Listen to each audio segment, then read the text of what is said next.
தமிழ் வணக்கம். பாருங்கப்பா, அவுள் பணியாரம். அவுள், ரவா, கோதுமை மாவு, கொஞ்சம் இட்லி மாவு எல்லாம் சேர்த்து இந்த மாதிரி கரைச்சி வச்சுக்கிட்டோம். வெள்ளைப்பாகு ஊற்றி கரைச்சி வச்சுக்கிட்டோம். பாருங்கள், அவுள் தான் இப்போ திப்பிதிப்பியாக இருக்கிறது தான் அவுள். பாருங்கள், இந்த அவுள், இந்த அவுள் பணியாரம் தான் இப்போ செஞ்சுருக்கோம். பாருங்கள், அருமையாக இருக்குது, பொசு பொசுன்னு இருக்குது. இப்போ எடுப்போமே இதை. பாருங்கள், இப்போ எடுத்துருவோம் இதை. மறுபடியும் எண்ணெய்.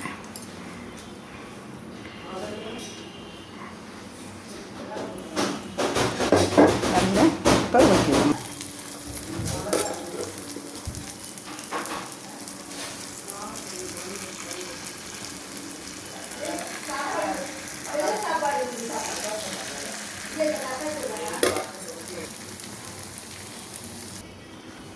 பாருங்கள், அருமையாக பொசு பொசுன்னு இருக்குது. அவுள், ரவா, கோதுமை மாவு, கொஞ்சம் இட்லி மாவு எல்லாம் கலந்து அர்ஜென்ட்டுக்கு ஊற்றிருக்கோம். பாருங்கள், அதுக்குள்ளே கொஞ்சம் ஊற வச்சு செஞ்சுருக்கோம். இது மாதிரிக்கு அர்ஜென்ட்டுக்கு செஞ்சு கொடுக்கலாம் குழந்தைங்களுக்கு. அருமையான அவுள் பணியாரம் சூப்பராக இருக்குது. பாருங்கள், இது மாதிரி செஞ்சு கொடுக்கலாம் அர்ஜென்ட்டுக்கு குழந்தைங்களுக்கு. தமிழ் வணக்கம்.